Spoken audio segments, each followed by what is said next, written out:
আসসালামু আলাইকুম। একটা তেলাপিয়া ছাড়ছিল পুকুরে, একটা না কয়েকটা আর কি, 4-5টার মতো তেলাপিয়া ছাড়া হয়েছিল।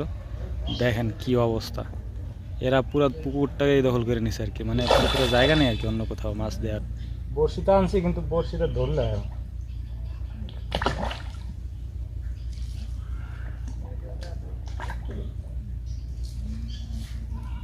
আমার বাপেরে নিষেধ করছিলাম এই মাছ ছাড়ার জন্য, বলতেছে যে না, মানে শখ করে আর কি কয়েকটা ছাড়ছিল।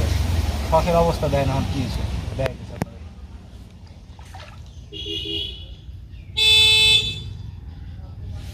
তো আসতে হয়ে যেতেছে, জোরে দাও হ্যাঁ।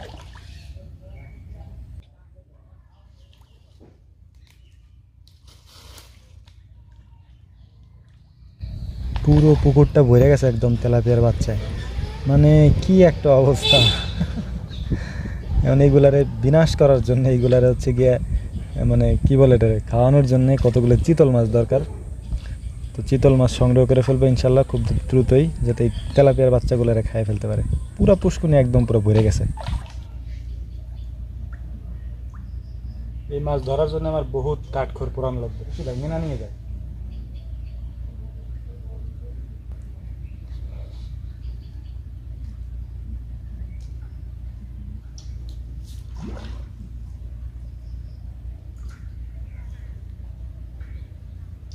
নিচে নিচে চলে যায় না, নিচে চলে যাচ্ছে না, এই জন্য কি নিচেরটা খাই তো, নিচেরটা তো খাওয়াই দেবো, উপরে এখন দরকার।